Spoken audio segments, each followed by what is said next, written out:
रात को पति पत्नी दोनों कमरे में बैठे। पति पत्नी के लिए थाली लगाकर भोजन लेकर आया।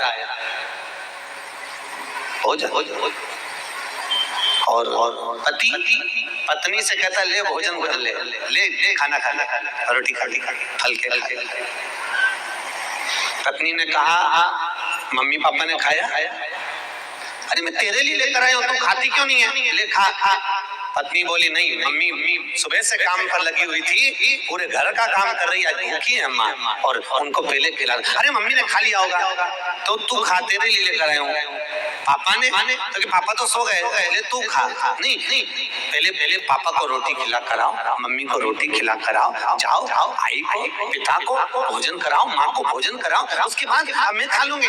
मैं तेरे लिए लगा कर लाया हूँ, थाली लेकर आया हूँ, ले तेरे लिए भोजन लेकर आया हूँ, खा। और कमरे में रोटी का टुकड़ा तोड़कर पति अपनी पत्नी को खिलाने लगा। पत्नी ने हाथ से रोक दिया, मैं ये भोजन नहीं करूंगी, पहले आप मम्मी पापा को खिलाओ, पहले अपने माँ बाप को खिलाओ, वो दिन भर से लगे हुए हैं, उनने खाना नहीं खाया है, आप जाओ। इतने में पति ने पत्नी से झगड़ा करा। पत्नी ने मायके फोन करा और मायके ने फोन कर कहा पापा मुझे आज की आज तलाक चाहिए,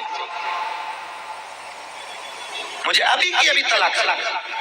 पिता ने कहा बेटा हुआ क्या ऐसा है? बस आप मुझे तलाक दिलवाइए। पिताजी ने समझाया बेटा पहली रात्रि है, तुम दोनों अभी बातचीत करो, मिलो तो सही मालूम पड़ेगा जीवन क्या है। नहीं पिताजी मुझे तो तलाक चाहिए अभी के अभी, आप दे रहे हो कि मैं सुसाइड करूं। बाप आया आधी रात को अपनी बेटी को लेकर गया, दूसरे दिन तलाक के कागज तैयार हुए, लड़की का तलाक हो गया। लड़का अपनी जगह लड़की अपनी जगह, दोनों की शादी अलग अलग जगह हो गई। लड़की की शादी दूसरी जगह हो गई, लड़के की शादी फिर हो गई, दोनों का जीवन निकला, दोनों की अवस्था हो गई। एक दिन वही लड़की जिसका विवाह हुआ था वो 70 साल की हो गई, अपने बेटे और बहू को लेकर कहीं कमला माता के मंदिर पर, कहीं देवी के मंदिर पर दर्शन करने गई थी। थोड़ा सा सीरा, थोड़ा सा हलवा, थोड़ी पूरन पोली बना कर लेकर गई थी, माता को भोग लगाया, बाहर आकर भिखारियों को बांट रही थी। उसी भिखारी में एक भिखारी और बैठा हुआ था। इतने में वो बूढ़ी माँ ने उस भिखारी को देखकर कहा तुम मुझे पहचान गए? उसने कहा पहचान गया, मैं भी आपको पहचान गई, आपकी और मेरी शादी हुई थी और एक रात्रि के बाद अपन दोनों का तलाक हुआ था। मालूम है मैंने तलाक क्यों लिया था? पत्नी उस आदमी से कहती है मैंने तलाक क्यों लिया था, उसका कारण मालूम है? क्योंकि जैसे आज तुम भीख मांग रहे हो, उस जगह पर मैं भी भीख मांगती मिलती, क्योंकि जो अपने माँ बाप का नहीं होता उसकी औलाद कभी उसकी नहीं होती, जो अपने माता पिता का नहीं होता कभी उसकी औलाद उसकी नहीं हो सकती। मैं भी यहाँ भीख मांगते हुए दिखती, इसलिए मैंने रात में ही तलाक ले लिया। मुझे मालूम था आप झुको, आप प्रणाम करो, आप नमन करो, आपके बच्चे आपके प्रति समर्पित रहेंगे, पक्का है। हम सुधरेंगे युग सुधरेगा, हम बदलेंगे युग बदलेगा, थोड़ा तो बदलो रे। अरे ओ करमाला वालों, आज कथा का छठा दिवस है, नियम ले लो कि मैं झूठ नहीं बोलूंगी, नियम लो कि मैं मांसाहार नहीं करूंगी, नियम लो कि मैं मद्यपान नहीं करूंगा, नियम लो कि मैं वेश्यावृत्ति नहीं करूंगा, नियम लो कि मैं किसी को गलत नहीं बोलूंगा। आज अपने जीवन में बैसाख के महीने में ऐसी दृढ़ता बनाओ। यहाँ तुम दक्षिणा चढ़ाओ, दान चढ़ाओ, वो मतलब नहीं है, केवल मुख्यता है आपका नियम, आपका वचन, आपकी श्रेष्ठता। शिव महापुराण में से 7 दिन में अगर कुछ अच्छा लेकर जाओगे तो मुझे सीहोर में जाकर खुशी होगी कि आपने शिव महापुराण में से कुछ ग्रहण किया है, आपने अपने जीवन में कुछ उतारा है। मुझे अच्छा लगेगा, मुझे प्रसन्नता होगा।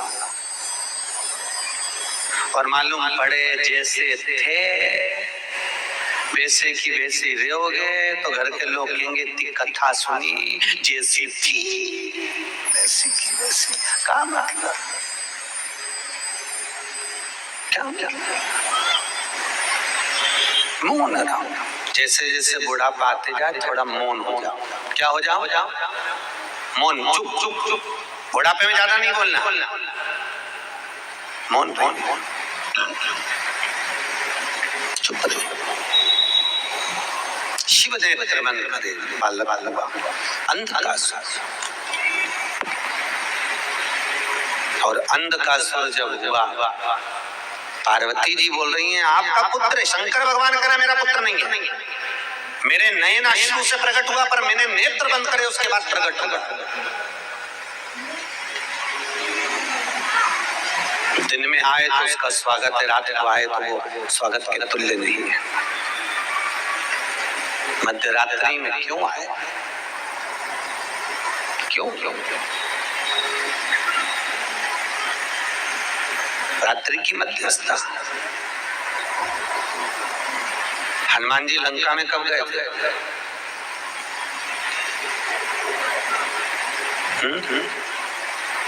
हनुमान जी लंका में दिन में गए थे कि रात में गए थे?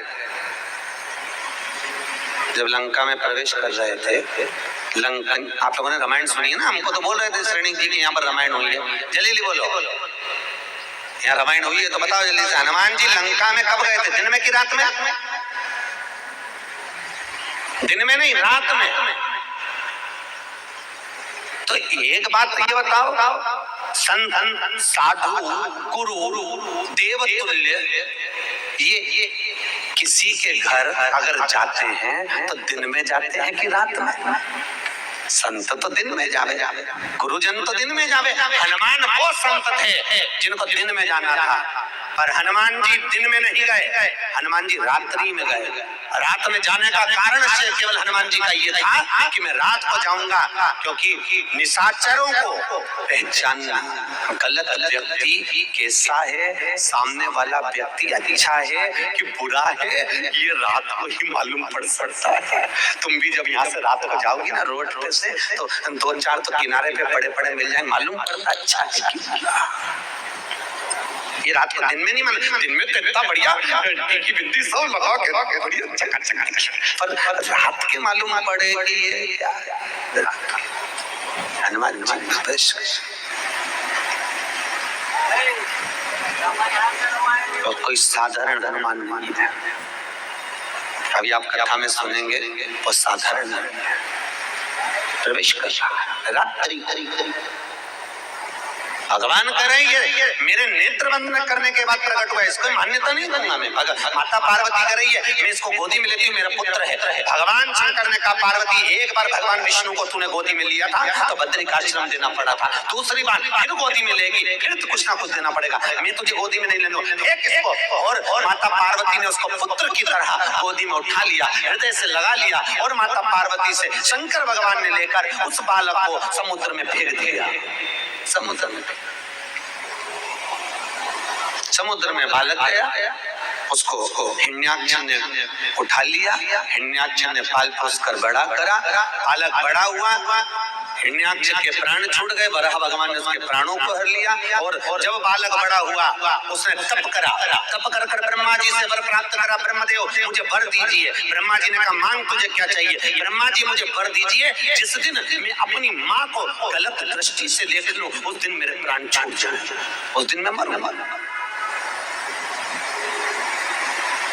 जिस दिन मैं अपनी माता को गलत दृष्टि से देखूं, माँ को अगर गलत दृष्टि से देखूं तो उस दिन मेरे प्राण छूट जाए। अब हिरण्याक्ष ने इसको बताया था कि तेरी कोई माँ नहीं है, तेरा कोई पिता नहीं है, तेरा कोई भाई नहीं है, तू तो आज जन्मा है, समुद्र में बहकर आ गया था, मैंने तुझे बड़ा करा, ना तो कोई तेरा पिता ना तेरी कोई माँ। तो ये बड़ा खुश हो गया कि मेरी कोई माँ ही नहीं है जन्म देने वाली, तो मैं मरूंगा ही नहीं, मैं ताजा अमर हो गया। इसलिए इसने वर मांगा, तो मांगा ये कि जिस दिन मैं अपनी माता को गलत दृष्टि से देखूं उस दिन मैं मरूं, उस दिन मेरे प्राण छूटे। अब तो इसने उपद्रव मचा दिया, पूरी पृथ्वी पर जब उपद्रव मचाया, और बाद में इसने कहा, अंधकासुर बोला दूतों से, दूतों जाओ मेरे लिए कोई सुंदर कन्या को देख कर लाओ जिससे मैं विवाह करूं। इतने में एक दूत बोला जो सुंदर कन्या थी उसको तो शंकर जी ले गए, हिमालय राज की बेटी। इतने में अंधकासुर बोला क्या इतनी सुंदर थी वो, इतनी सुंदर? अरे वो इतनी सुंदर थी कि आप जान नहीं सकते, इतनी सुंदर, इतनी सुंदर। तुरंत अंधकासुर ने कहा तो क्या हुआ अगर वो शंकर भगवान की धर्म पत्नी बन गई तो क्या होता है?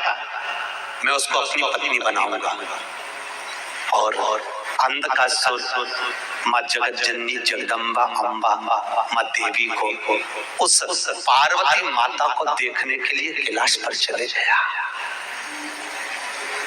माँ तो माँ है। आपको पहले भी कथा में कहा, जितनी बहू सुंदर नहीं दिखती उससे ज्यादा सुंदर घर की माँ दिखती है। क्यों? Old is gold. उसका तेज, उसका तप, उसकी साधना, उसका भजन, जो माँ दिन भर भजन करती है अपने प्रेम से। अगर भजन नहीं भी करती है माँ तो प्रेम से भोजन तो कराती है, प्रेम से लाड़ तो लड़ाती है, सबके प्रति समर्पण तो होता है। उसने अपना जीवन भगवत भजन में जो निकाल दिया है। बहुओं को बुरा नहीं लगना चाहिए इस बात का। लगा तो नहीं कि तुमसे ज्यादा सुंदर तुम्हारी सास? अगर बुरा लग जाए तो घर जाके 2 रोटी ज्यादा खाना। बुरा लगे श्री शिवाय नमस्ते। श्री शिवाय नमस्ते। लगे वो एक बच्चे ने अपने पिताजी से कहा, पापा पापा। हाँ बोल बोल। मेरे मन में एक समस्या है। क्या समस्या है? मेरे मन में एक प्रश्न खड़ा है। बोल क्या प्रश्न खड़ा है? पापा पिताजी, प्रहलाद ने सतयुग में अपने पिताजी की बात नहीं मानी तो भी पूजा गया। बच्चे ने पापा से प्रश्न किया, सतयुग में प्रहलाद ने अपने पिताजी की बात नहीं मानी तो भी पूजा गया, और त्रेता में राम जी ने अपने पिता की बात मानी तो भी पूजा गया। प्रश्न केवल इतना साड़ा हुआ है पापा कि मैं तुम्हारी बात मानूं कि नहीं मानूं। बाप ने बाल खुजाए कैसी औलाद पैदा करी है, कहां से लाया है? बाप ने कहा, बेटा सतयुग और त्रेता को छोड़ कलयुग चल रहा है, तुझको और मुझको इस कलयुग में अपनी माँ का कहना ही मानना पड़ेगा। ये जाने दे कि बाप की सुने कि नहीं सुने। और छोड़ जो प्रेम से बोल रहा हो, जो करुणा से जुड़ा हुआ, जो आसक्ति को छोड़कर भगवत भजन में डूबा हुआ, उससे प्रेम हमारा।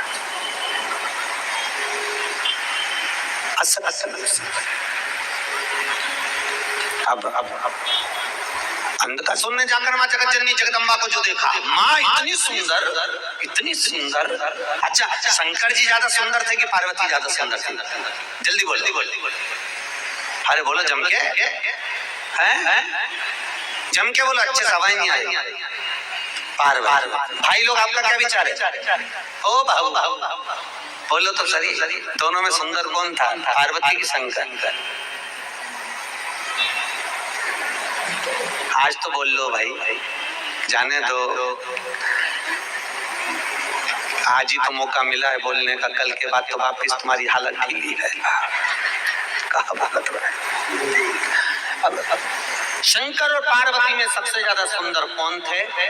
दोनों में सबसे ज्यादा सुंदर मेरे महाकाल, मेरे नेत्रकालदर्शी कैलाशी, मेरे शंकर सुंदर थे। अति सुंदर, कर्पूर गौरम कर्णावतारम, अति सुंदर, इतने सुंदर, इतने सुंदर। एक दिन गणेश जी महाराज ने, भगवान विनायक श्री गणेश जी ने, भगवान गणेश अपनी धर्म पत्नियों के साथ में विराजमान थे। धर्म पत्नी कितनी है?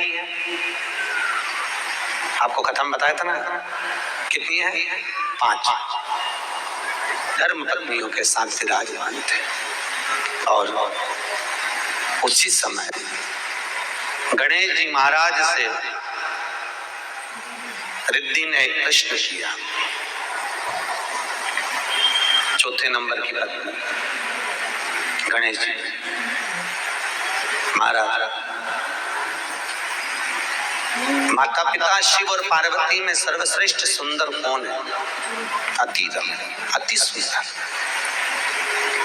भगवान गणेश जी ने कहा, सबसे ज्यादा सुंदर तो मेरी माँ है। पिताजी को तो मैंने जब भी देखा तो बस में रमाए हुए देखा, जटाजूट बांधे हुए देखा, कानों में बिच्छू, हाथ में सर, मृगशाला लपटे हुए, नीलांबर। सबसे सुंदर है मेरी माँ पार्वती। पर रिद्धि बोली, नहीं प्रभु, मेरा मन करता है कि शिवजी जैसा, पिताजी जैसा कोई सुंदर नहीं होगा। एक बार मेरा मन है कि इन दोनों को गंगा स्नान के लिए लेकर चला जाए। कहाँ ले जाया जाए? गंगा स्नान। शंकर पार्वती को लेकर श्री गणेश जी महाराज चंद्रभागा नदी के तट पर पहुंचे। कहाँ पहुंचे? चंद्रभागा।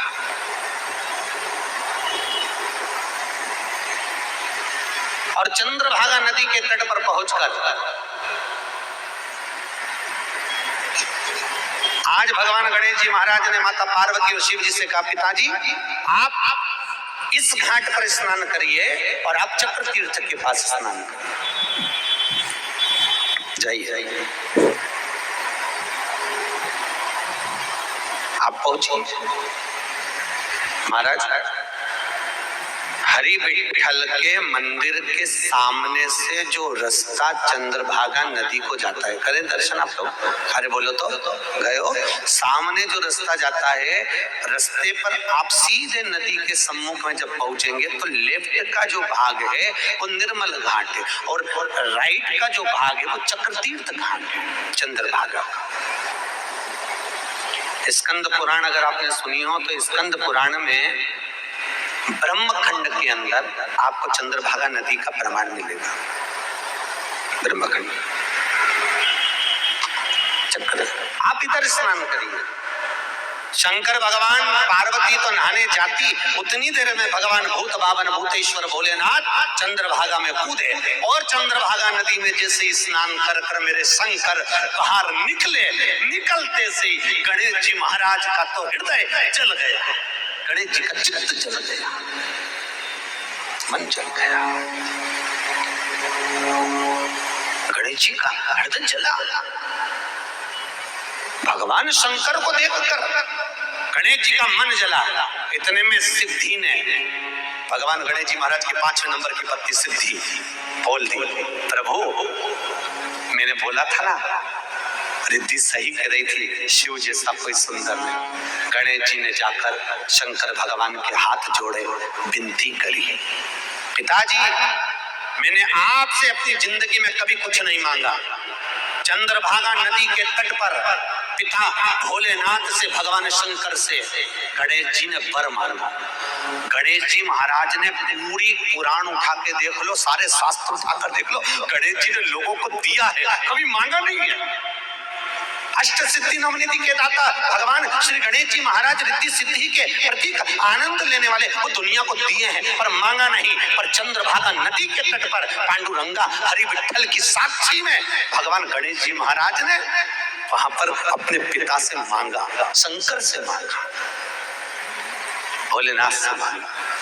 भोले बाबा, भोले बाबा, पिताजी ने कहा बोल क्या चाहिए गणेश? गणेश जी कहते, पिताजी आज चंद्रभागा नदी के तट पर मुझे वर दीजिए कि आज के बाद आप कभी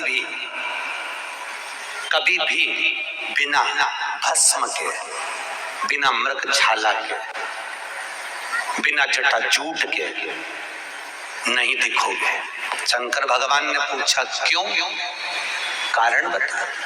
गणेश जी बोले, पिताजी मैं अपनी माँ से ज्यादा सुंदर किसी को देख नहीं सकता, मैं अपनी माँ से ज्यादा सुंदर किसी को नहीं देख सकता। और आप मेरी माँ पार्वती से ज्यादा सुंदर हो, और अगर मेरी माँ से ज्यादा सुंदर हो तो मुझे अच्छा नहीं लगेगा, क्योंकि मेरी माँ से ज्यादा सुंदर मैं दुनिया में किसी को नहीं देखना चाहता। ये गणेश जी का प्रश्न नहीं, तुम्हारे पतियों का भी प्रश्न है। एक दाल सब्जी भाजी तुम बनाती हो और एक दाल सब्जी भाजी तुम्हारी सास बनाती है, तुम्हारे पति की मामा। कभी कभी तुम्हारे पति के मुंह से निकल ही जाता है, मेरी माँ जैसी भाजी सब्जी तो नहीं बना सकती। परंतु बेचारा बोल नहीं सकता, क्योंकि बोले तो जली हुई रोटी मिलना चालू हो जाती है। बोले तो बोले क्या बोलेगा? सब्जी तो मेरी माँ के हाथ है, भाजी तो मेरी माँ के हाथ की, सब्जी मेरी माता के हाथ की, बड़ी अच्छी बना। मेरी मम्मी बहुत अच्छी दाल कड्डी अच्छी बनाती है, पूरन पोली अच्छी बनाती है, कुड़लई अच्छी बनाती है। कुछ अच्छी माँ कुछ ना कुछ ऐसा बना देती है कि बच्चों को वो अच्छा लगता है। परंतु वो पत्नी से कह नहीं सकते, क्योंकि खाना तो इसके हाथ का नहीं खाएंगे तो प्राण खाएगी। ठीक है, बोल नहीं सकता महाराज। माँ है, आप मेरी माँ से ज्यादा सुंदर नहीं थी। तो यहाँ पार्वती जी सुंदर दिख रही हैं। उस अंधकासुर को अंधकासुर ने आते से माता जगत जननी जगदम्बा अम्बा भवानी माता पार्वती के स्वरूप को देखा। श्रृंगार देखकर माता पार्वती के स्वरूप को देखकर अंधकासुर ने तिरछी दृष्टि कर कहा, अरियो सुंदरी, बड़ी सुंदर हो तुम, पर कहाँ इस बूढ़े जोगी के साथ में, इस भूतेश्वर के साथ में तुम रह रही हो? तुम्हें तो मेरी अर्धांगिनी बनना चाहिए। बस ब्रह्मा जी से वर ये मांगा गया था, जिस दिन अंधकासुर ने कहा था अपनी माँ को अगर गलत दृष्टि से देख लूं उस दिन मेरे प्राण छूट जाए, और आज वो अंधकासुर ने गलती कर दी। आज माँ से कह रहा है कि तुम्हें अर्धांगिनी मेरी होना चाहिए। माँ क्रोध में लाल हो गई, जगत जननी क्रोध में लाल।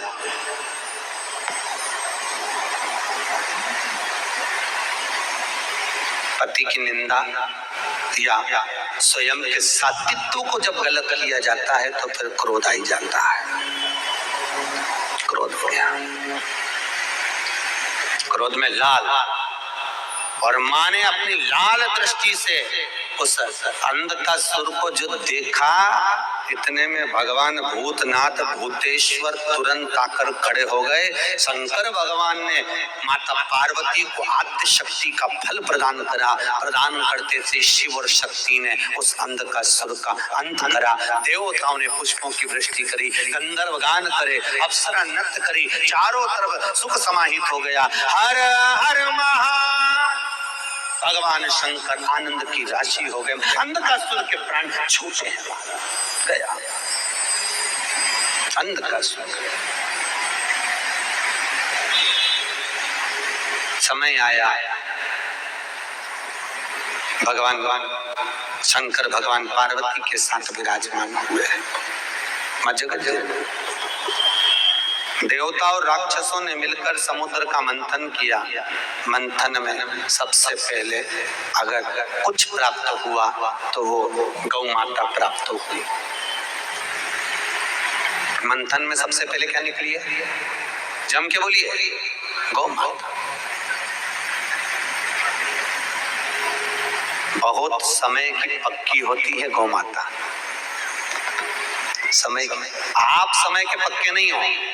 6:30 बजे अगर कथा चालू होना है तो आप 6:45 बजे आओगे, 7 बजे आओगे, पर गौ माता समय की पक्की है। अगर आपके दरवाजे पर 3 बजे उसको भोजन मिलता है, 3 बजे अगर आप रोटी देती हो तो ठीक 3 बजे वो आपके दरवाजे पर आकर खड़ी हो जाती है, बिना घड़ी पहने, बिना घड़ी बांधे। 3 बजे निश्चित समय खड़ी है।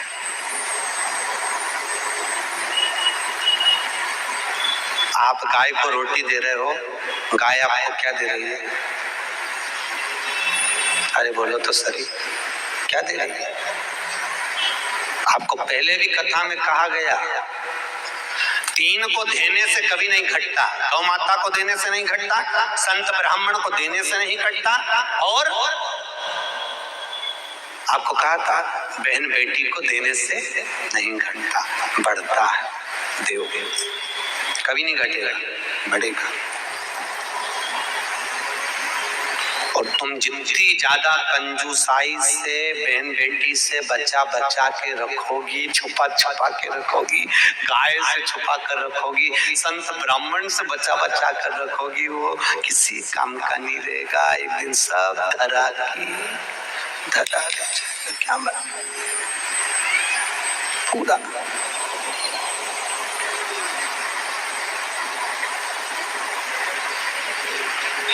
किसी किसी के यहाँ तो हमने देखा है पूरन पोली का आटा तक रखा जाता है, जीव चले जाता है। मिठाइयां बनी हुई रखी, पकवान, सेज, सैया सब आनंद में रखा है और जीव गया,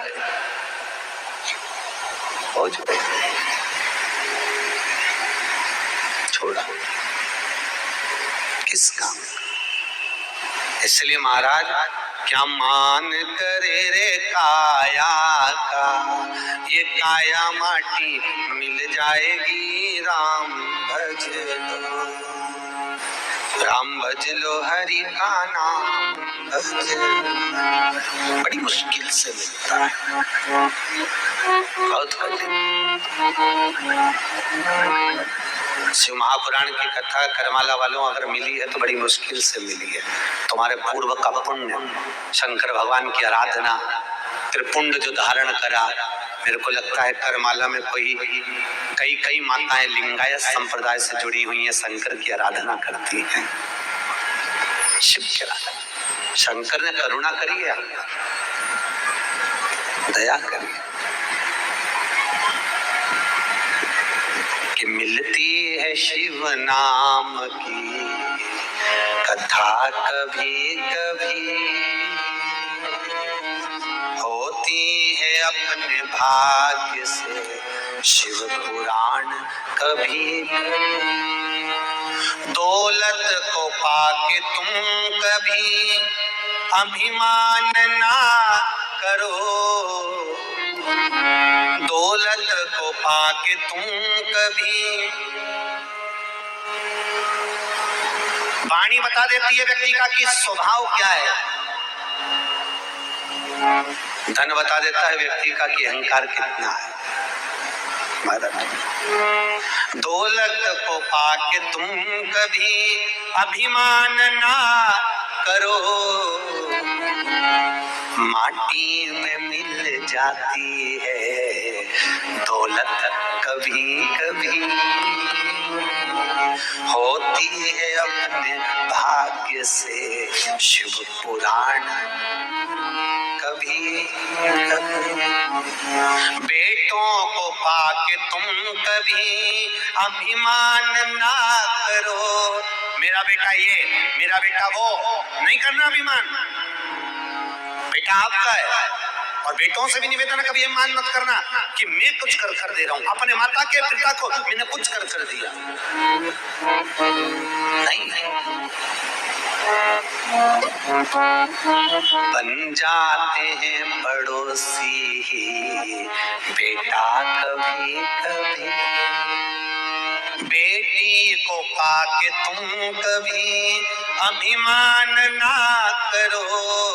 मेरी बेटी इतनी पढ़ी लिखी, मेरी बेटी ऐसी, मेरी बेटी वैसी, मेरी बेटी को मैंने रंगोली सिखाई, मैंने बेटी को अपने सिलाई सिखाई, मेरी बेटी ऐसी, नहीं। बेटी को पाके तुम कभी अभिमान ना करो, ले जाते हैं जमाई भी बेटी कभी कभी। मालूम पड़े पाहुना आएगा, जमाई आएगा, बेटी भजन जो सबसे मूल्यवान है, सबसे जरूरी है भजन। पूरी सारी इंद्रियों में केवल एक इंद्री, ये जिह्वा, भगवान ने इसको लचीला बनाया कि भजन कर, भजन पर करे ही नहीं। राम नाम के आलसी, खाने के होशियार, तुलसी ऐसे जीव को बारंबार देखता। खाने बैठे तो स्वाद बताए, कितनी अच्छी, क्या जोरदार आमटी बनी है, क्या जोरदार कड़ी बनी है, क्या जोरदार पूरन पोली बनी है, मिर्ची का ठेसा तो इतना जोरदार बना, स्वाद ऐसा दिखा है,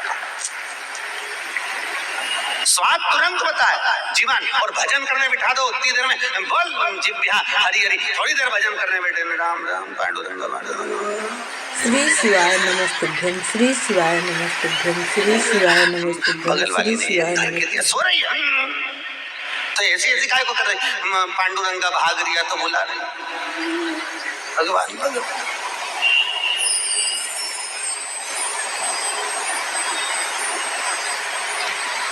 अच्छा कल से क्या करोगे तुम इसके बाद?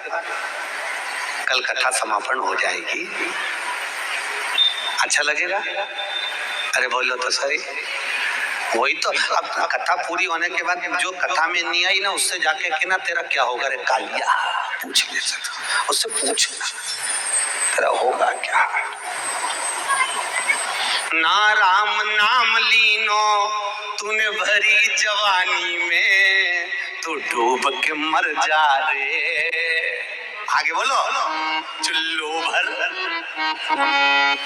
डूब के मर जा पूरी जवानी। अरे 7 दिन मिले थे श्रीमद् भागवत ज्ञान गंगा यज्ञ समिति ने, चिल्ला चिल्ला के कहा कथा हो रही है, चलो पत्रिका बांटी, चलो अरे आवाज लगाई, चलो बड़े बड़े बैनर लगाए, कथा में चलो। उसके बाद भी फुर्सत नहीं है, समय नहीं है, समय नहीं है, समय नहीं है, समय नहीं है, समय तो आन दो, समय तो आन दो। और अंतिम समय में जब अटैक आया, शुगर बढ़ गई, एक्सीडेंट हो गया, तब डॉक्टर बोला समय आ गया, अब जा।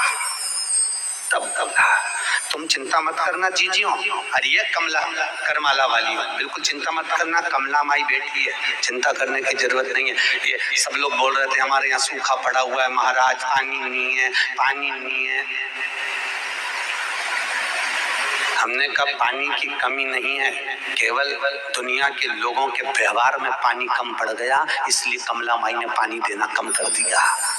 व्यवहार में पानी कम पड़ गया, उनके नेचर में, उनके स्वभाव में, उनकी वात्सल्यता में, उनकी करुणा में, उनके जिह्वा में, उनके नयनों में, उनके चित्त वृत्ति में पानी कम पड़ गया, इसलिए कमला माई ने दिया। उससे विनती करो, उससे लाड लड़ाओ, उससे प्रेम करो, और दुनिया का भरण पोषण करने वाली है, क्या तुमको नहीं देगी? तुम्हारी नगरी में बैठी है वो, भूखा नहीं मारेगी तुमको, खूब देगी, खूब। वो कमी नहीं रख सकती, मुझे विश्वास है मेरी माँ पर, और बेटे का विश्वास अपनी माँ पर होना चाहिए। और जैसे हम बोल रहे हैं वैसे तुम्हारे को विश्वास होना चाहिए कि मेरी माँ भूखा नहीं रख सकती। और गारंटी देकर जा रहा हूँ, मैं तो केवल पहली बार इस करमाला में आया हूँ, पर मैंने माँ का दर्शन करा है। इस 7 दिन की कथा में मैंने कुछ अगर धारण करा है, 7 दिन में मुझे अच्छा लगा, तो इस माँ की गोद में बैठकर कमला माई के इस मंदिर के साक्षी में बोलकर जा रहा हूँ कि इस नगरी में अगर आधी रात को भी कोई भूखा व्यक्ति आ जाए तो ये पक्का है मेरी माँ उसको भोजन बनाकर खिलाकर भेजती होगी। यहाँ कोई भूखा नहीं सोता होगा। अगर कोई अपना गांव छोड़कर, ऐसे कई लोग करमाला में रहते होंगे जो अपना गांव छोड़कर, अपना परिवार छोड़कर आके करमाला में बस गए। करमाला में आने के बाद तुम गांव में कैसे थे और आज कैसे हो, विचार कर देखना। क्योंकि मेरी माँ की गोद में आने के बाद कोई भूखा नहीं रह सकता, मेरी माँ की गोद में आने के बाद कोई अनाथ नहीं रह सकता, उसकी गोद में आने के बाद वो भरण पोषण खुद करती है, आगे बढ़कर करती है, वो साधारण नहीं हो सकती। परंतु दुनिया के लोग विश्वास नहीं करते ना, बात तो वही है। सारी दुनिया में जाएंगे, धोख लगाएंगे, इधर उधर जाएंगे, सबको प्रणाम करेंगे, और घर में ही माँ बैठी उसके कभी धोख नहीं लगाएंगे। आदत तो यूं पड़ी, दिक्कत तो यहाँ आ रही है। घर की सास को कभी प्रणाम नहीं करे, बाजू वाली के चाय पिलाए,